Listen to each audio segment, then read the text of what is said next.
বিসমিল্লাহির রহমানির রহিম। সৃষ্টিকর্তার অপর মহিমা ঝরে পড়ুক এই পৃথিবীর সকল জীবকুলের উপর, মানুষের উপরে।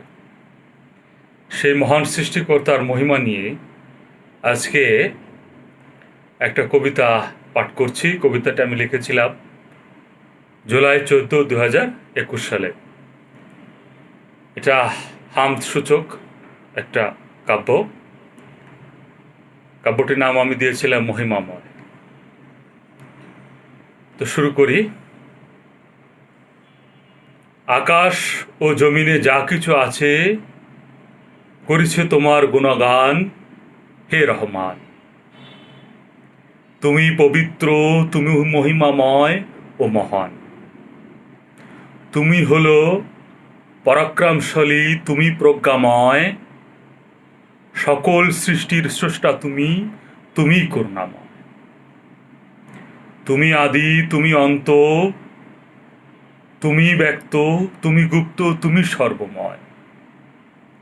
তুমি করো দিনকে রাত, রাতকে করো দিন, চাঁদকে করো বাঁকা ফালি, সূর্যকে করো হীন। তুমি শোনো অন্ত কথা, ঘোচাও প্রাণের সকল ব্যথা। তোমার জ্যোতি জগৎ ভরা, তুমি ছাড়া অন্তহারা। অতএব সৃষ্টিকর্তার মহিমা ব্যতীত আমরা অন্তহারা। তো সেই সৃষ্টিকর্তাকেই আমরা নিরন্তর খুঁজে ফিরি। তো সেই হিসেবে আর একটা কবিতা ছিল, কবিতাটার নাম হচ্ছে নিরন্তর। এটাও লিখেছিলাম 5 জুলাই 2021 সালে। কবিতাটার নাম ছিল নিরন্তর। আমি কোথায় পাবো তারে অনন্ত অসীম পানে। রাত পোহালেই ভোরের ঘোরে খুঁজি তোমায় দয়াল রূপে। দিনের আলোর ঝলকানিতে মরিচেকার পিছন ঘুরে খুঁজি তোমায় নীরব তরে। ভাটি আলোয় লাগাম টেনে তোমায় খুঁজি আপন ভাবে। আদার হবে এই বুঝি পাই, ধরতে চাই লাগাম টেনে।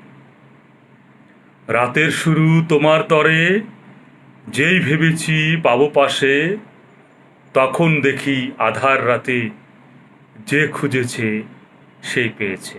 অতএব আধার রাতে সৃষ্টিকর্তাকে যদি আমরা পাওয়ার জন্য আরাধনা করি, অবশ্যই তিনি আমাদেরকে সেই বুঝ দান করবেন, আমাদের পাশে থাকবেন।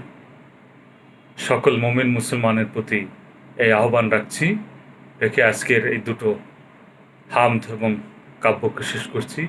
সকলে ভালো থাকবেন, সকলে সুস্বাস্থ্য কামনা করি। আসসালামু আলাইকুম ওয়া রাহমাতুল্লাহি ওয়া বারাকাতুহু।